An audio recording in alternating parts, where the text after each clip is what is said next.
Kabar buruk, timnas Indonesia besutan Sintayong dipastikan batal mengikuti Piala AFF U23 2022 yang akan berlangsung di Kamboja pada 14-26 Februari mendatang. Pengumuman tersebut sekaligus mengubur harapan publik sepak bola tanah air yang memiliki ekspektasi tinggi terhadap timnas Indonesia U23. PSSI menjelaskan bahwa keputusan membatalkan keikutsertaan timnas Indonesia pada Piala AFF didapat setelah melalui beberapa proses dan peristiwa. Pertama, persiapan minim.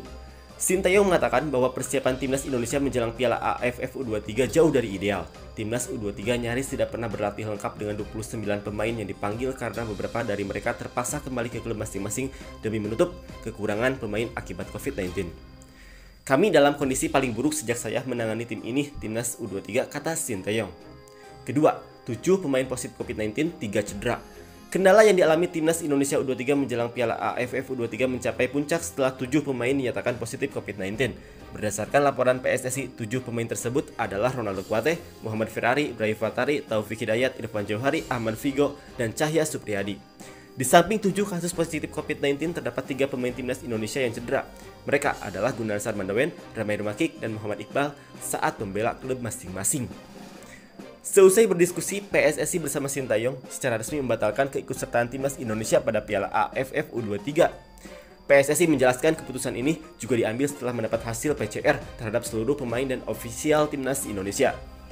Dengan sangat menyesal, kami harus membatalkan keikutsertaan Indonesia di Piala AFF U23 karena alasan di atas. Kami meminta maaf kepada semua pihak karena situasi ini di luar kendali kami. Saat ini kami fokus untuk penyembuhan pemain yang terkena COVID-19 dan yang mengalami cedera, ujar Yunus Nusi.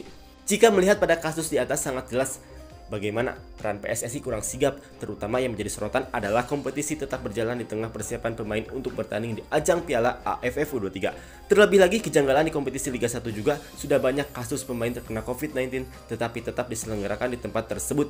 Ini semakin memperparah kondisi pemain yang notabene ada beberapa dari mereka yang merupakan penggawa timnas Indonesia U23. Seharusnya PSSI bertindak cepat dan jangan ceroboh seperti ini. Padahal event ini juga sungguh sangat menantikan elemen masyarakat Indonesia yang sudah haus dengan gelar juara. Semoga menjadi pembelajaran untuk PSSI.